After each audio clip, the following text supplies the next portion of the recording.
Champions লিগের death group F থেকে knockout পর্বে কোয়ালিফাই করেছিল বরুসিয়া ডর্টমুন্ড ও পিএসজি। গ্রুপ পর্বের দুই দেখায় পার্ক দেস প্রিন্সেসে পিএসজি জিতলেও ইদুনা পার্ক থেকে জয় ছাড়াই ফিরতে হয়েছে কিলিয়ান এমবাপেদের।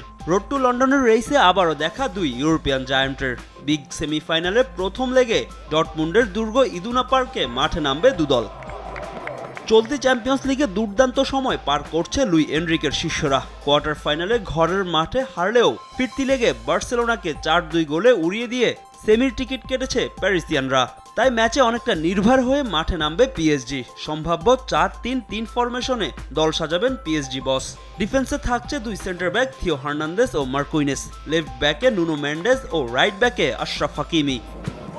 মাঝ মাঠে বিথিনার দুই সঙ্গী ফেভিয়ান রুইজ ও জাহির এমেরি। তবে বরাবরের মতোই অপ্রতিরোধ্য আক্রমণ ভাগ নিয়ে মাঠে নামবে পিএসজি। দুই উইংয়ে বারকোলা ও ওসমান ডেম্বেলে, আর মাঝে ফর্মের তুঙ্গে থাকা কিলিয়ান এমবাপে। প্রথম লেগে জয় ছাড়া কিছুই ভাবছে না পিএসজি। বৈশাখে বাংলামি অফার 99 টাকায় 3 GB বাংলালি। Creo que se va a parecer mucho a los cuartos de final. অতীতে কি হয়েছে তা নিয়ে ভাবতে চাই না, পরবর্তী ম্যাচে কি হবে তা কেউই জানে না। তাই প্রথম লেগে এগিয়ে যাওয়ার সুযোগ কোনোভাবে হাতছাড়া করতে চাই না।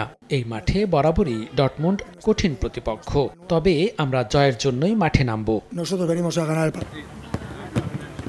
অন্যদিকে চলতি মৌসুমে বুন্দেসলিগায় সময়টা যেমন তেমন কাটালেও চ্যাম্পিয়ন্স লিগে দারুণ ছন্দে আছে বরুসিয়া ডর্টমুন্ড। গ্রুপ সেরা হয়ে নকআউট পর্বে উঠেছিল জার্মান ক্লাবটি। প্রতিপক্ষ পিএসজির মতো তারাও কোয়ার্টার ফাইনালে প্রথম লেগ হেরে দ্বিতীয় লেগে কামব্যাক করে 11 বছর পর সেমিফাইনালে উঠেছে। পিএসজির বিপক্ষে ডর্টমুন্ডের বড় ভরসা তাদের ঘরের ছেলে মার্কো রয়েস। ম্যাচের পার্থক্য গড়ে দিতে পারেন জ্যাডন স্যানচো। আর ইনজুরি খরা কাটিয়ে মার্সেল সাবিৎজার ও ডোনিয়েল মালানের ফেরা স্বস্তি দিচ্ছে ডর্টমুন্ড কোচকে। আর নিষেধাজ্ঞা কাটিয়ে ফিরছেন এমির কান ও ইয়ান ম্যাটসেন।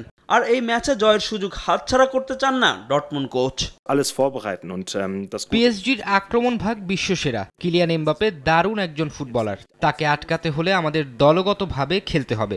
দীর্ঘদিন পর ক্লাব সেমিফাইনালে উঠেছে, এই সুযোগ আমরা হাতছাড়া করতে চাই না। ছেলেরা নিজেদের সর্বস্ব দিয়ে খেলতে প্রস্তুত। দুই দলের শেষ 6 দেখায় দুটিতেই জিতেছে পিএসজি, আর ডর্টমুন্ডের ঝুলিতে আছে 1 জয়। বাকি 3টি ম্যাচ হয়েছে ড্র। ফাহিম ইসলাম, সময় সংবাদ।